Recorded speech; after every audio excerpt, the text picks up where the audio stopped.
Halo guys, kembali lagi dengan saya Kali Masada dari Akademi Kripto. Kita memasuki modul ke-7 mengenai Crypto Self Custody, tutorial menyimpan aset kripto secara aman. Sebelum video ini dimulai, nothing I say is financial advice. Teman-teman harus memahami bahwa ini adalah analisa internal yang kita lakukan. Oke? Jadi sebelumnya udah saya jelaskan ya, mengenai apa itu self custody, jenis-jenis dompet untuk self custody, hot wallet, cold wallet, prakteknya ya pakai ledger, pakai trezor, pakai multisig. Jadi di sini saya akan memberikan ya dan juga merangkum ya final thoughts yang mana mungkin bermanfaat untuk teman-teman semuanya ya. Pertama, self custody itu juga memiliki beberapa ancaman ya. Pertama itu adalah ancaman phishing dan juga social engineering. Kalau teman-teman nekat ya mau ambil kuncinya untuk nggak disimpan di exchange karena nggak pengen ya terikat dengan pihak apapun, teman-teman rawan adanya yang namanya phishing atau social engineering.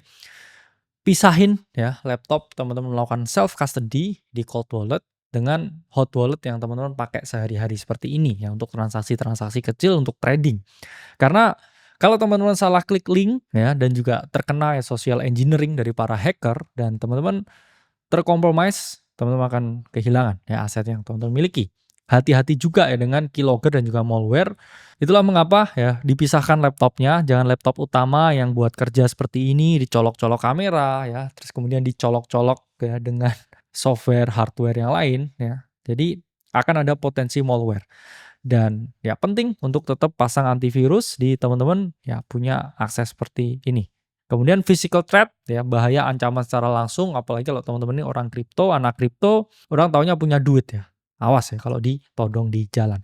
Karena ya kalau kita lihat banyak sekali ya kasus phishing yang terjadi, banyak sekali ya fake fake website untuk mencuri kripto yang kita miliki. Ya itulah mengapa selalu dipisahkan antara laptop yang kita pakai kerja dengan laptop yang kita pakai nyimpen aset kripto.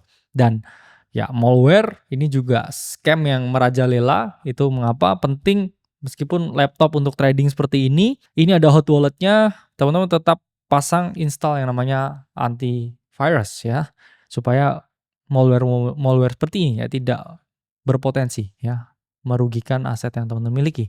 Dan ya ancaman fisik bisa terjadi ya, co-foundernya Ledger itu di Perancis ya, ditodong orang yang tidak dikenal untuk dipaksa ya menyerahkan aset yang dimiliki. Jadi teman-teman harus sangat berhati-hati ya. Dan cara aman ya untuk self custody, beberapa poin penting yang teman-teman harus ketahui. Ya pertama, seed phrase itu disimpan secara offline. Jangan sampai ini simpan di HP terus kemudian teman kalian lihat di HP-nya terus kemudian difoto atau dikirimkan di dia punya WhatsApp dan teman-teman diambil ya. Atau jangan sampai kalau ini bisa di-compromise ya oleh hacker ya.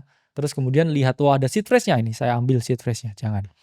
Dan kedua, ya cold wallet itu untuk simpanan jangka panjang, jangan menyimpan di hot wallet untuk jangka panjang ya. Jangan pakai MetaMask atau Phantom Wallet, ya oke ini untuk simpen duit saya jangka panjang, jangan. Oke, ketiga ya keamanan fisik. Oke, hardware walletnya jangan sampai rusak karena meskipun ya teman-teman punya seed phrase-nya, tapi itu pun juga pengaman ya untuk teman-teman bisa akses teman-teman punya uang di sana ya. Dan ketiga, multisig bisa dipertimbangkan yang mana sebelumnya udah saya ajarkan cara menggunakannya. Kemudian terkait dengan implikasi hukum dari self custody, memang ada negara yang ini yang pro dengan self custody, ada juga negara yang kontra dengan self custody. Beberapa negara seperti USA ini mereka mendorong ya untuk self custody ini dilarang ya dalam jumlah tertentu karena kebijakan anti money laundering yang sangat ketat ya di sana. Jadi US ya ini memang sangat mendorong, tapi Donald Trump yang baru terpilih, beliau ini mengungkapkan pro dengan self custody. Jadi kita juga dukung ya Presiden Trump karena kalau US sangat pro dengan self custody, negara-negara yang lain juga cenderung ya akan pro dengan self custody juga. Jadi masih beruntung ya kita tinggal di negara yang pro dengan self custody. Dan ketiga, ini saya pribadi diversifikasi tempat menyimpan. Jadi saya nggak hanya punya satu cold wallet, nggak hanya punya satu hot wallet, ada beberapa hot wallet dan juga cold wallet karena amit-amit ya. Kalau diserang salah satunya, beberapa yang lain ini juga relatif masih aman. Itulah mengapa sangat penting ya untuk mendiversifikasinya ya. Ledger jangan punya hanya satu, punya dua. Trezor jangan hanya punya satu ya, tapi punya beberapa juga. In case ya yang satunya ke compromise. Jadi itu adalah hal pribadi yang saya lakukan karena self custody ini kita ambil kuncinya ke kita sendiri, jadi kita harus simpen itu juga dengan hati-hati.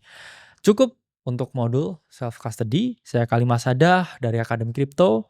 Sampai kita berjumpa di modul yang selanjutnya.